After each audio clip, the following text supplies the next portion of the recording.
Indonesia dan Amerika Serikat resmi menyepakati kerjasama dagang baru lewat dokumen yang ditekan Presiden Prabowo Subianto dan Presiden Amerika Serikat Donald Trump pada 20 Februari 2026. Salah satu poin penting dalam kesepakatan ini ada di bagian ketiga yang membahas perdagangan digital dan teknologi. Di pasal 3.1, Indonesia sepakat menghapus tarif untuk produk digital yang tidak berwujud, seperti konten atau layanan elektronik. Selain itu, importir juga tidak lagi diwajibkan mengajukan deklarasi impor untuk transmisi elektronik ke bea cukai. Lalu, di pasal 3.2 dibahas soal transfer data. Indonesia menyatakan akan memberikan kepastian bahwa data pribadi bisa dipindahkan ke Amerika Serikat dalam konteks perdagangan digital.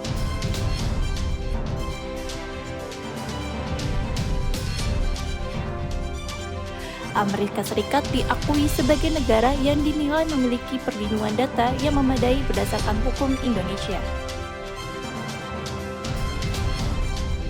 Artinya dalam kerjasama ini ada komitmen untuk memfasilitasi pertukaran data lintas negara antara Indonesia dan Amerika Serikat.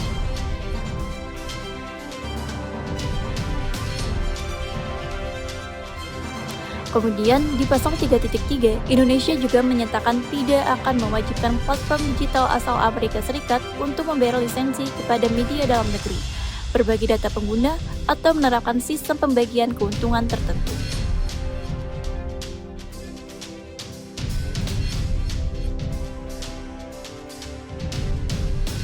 Tarif resiprokal bagi Indonesia itu seperti yang dituangkan dalam joint statement yang lalu dan berbeda dengan berbagai perjanjian ART dengan negara lain.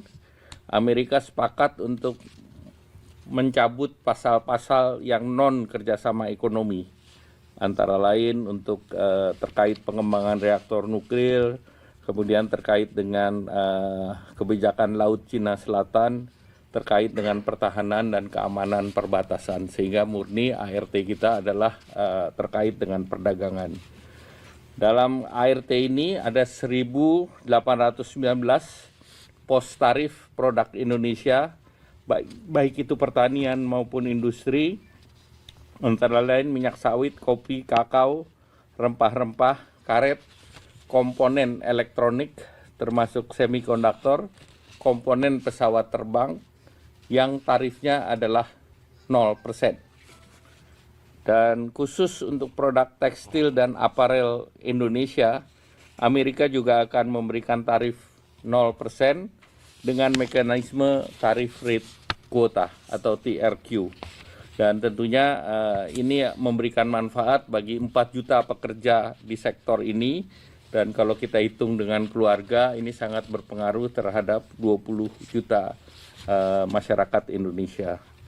Indonesia juga komitmen untuk memberikan fasilitas untuk produk Amerika dengan tarif 0, karena utamanya Indonesia mengimpor produk pertanian, wheat, kemudian juga soybean, sehingga masyarakat Indonesia membayar 0% untuk barang yang diproduksi dari soybean ataupun wheat, dalam hal ini noodle ataupun dalam bentuk tahu dan tempe. Jadi masyarakat kita tidak dikenakan beban tambahan biaya untuk bahan baku yang kita import dari Amerika Serikat.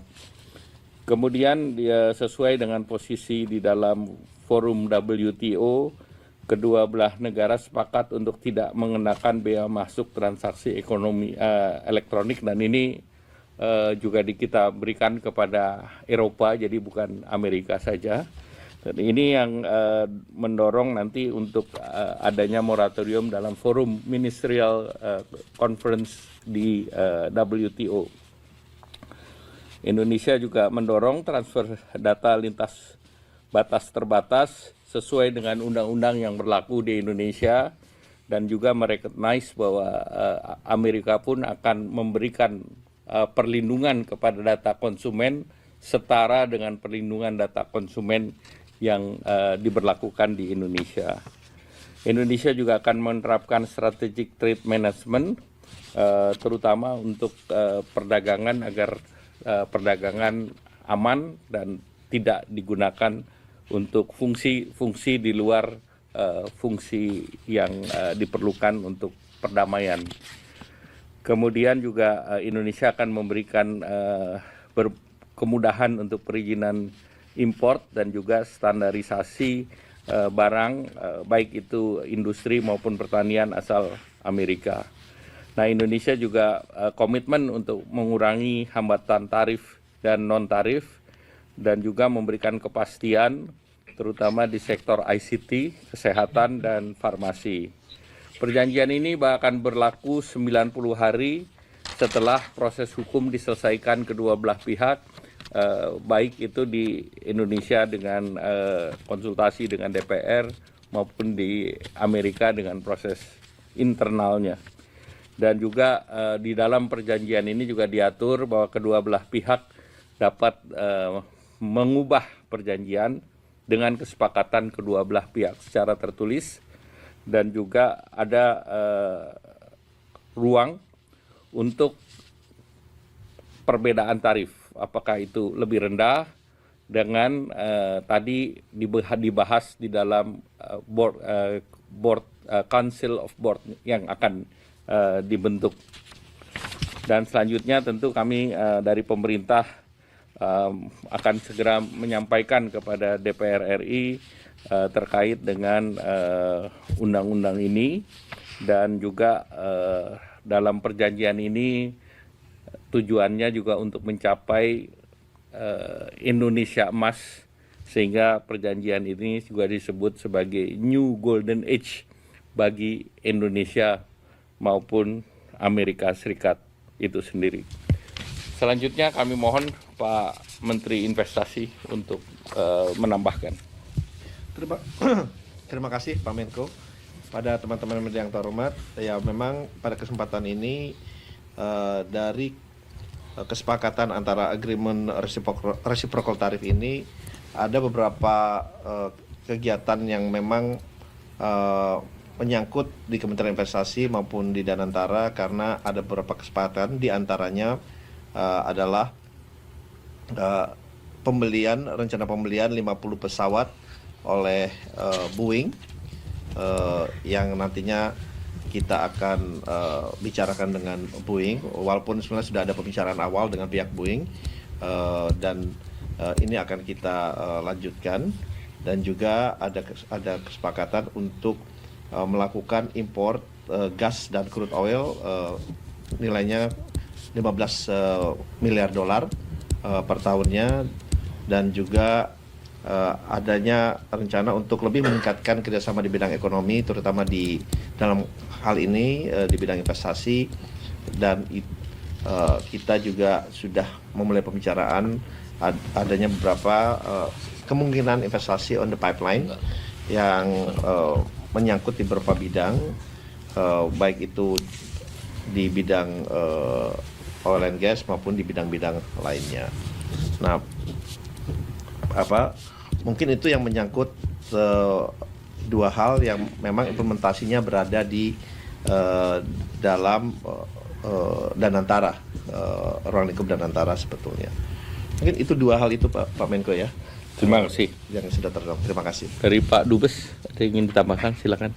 Terima kasih Pak Menko, Bapak sekalian dari media.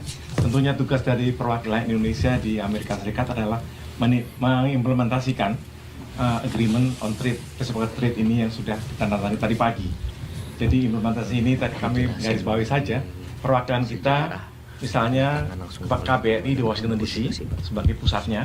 Kemudian untuk tadi pengembangan pertambangan misalnya dengan Freeport itu Arizona, maka akan digalang dari Konsul Jenderal RI kita di Los Angeles. Kerjasama berkaitan dengan teknologi digital, itu ada Silicon Valley, antara lain itu di Washington State, di Seattle, akan dikelola dari Konsul Jenderal RI kita di San Francisco. Sedangkan kaitannya dengan tadi bahan pangan seperti kedelai dan juga gandum di milik daerah Midwest Amerika Serikat, itu akan dikoordinasikan di bawah Konsul Jenderal RI kita di Chicago. Untuk kegiatan oil and gas, tadi tentunya ini ada tugas dari konsulat jenderal kita di Houston. Sedangkan untuk konsul jenderal kita di New York, itu nanti akan bertugas untuk menggalang kegiatan perdagangan, juga keuangan, serta investasi. Saya kira itulah hal-hal kesiapan dari perwakilan RI kita di Amerika Serikat untuk mengimplementasikan agreement yang sudah ditandatangani tadi pagi. Terima kasih Pak Menko. Ya. Mungkin ada satu tambahan, memang kemarin juga sudah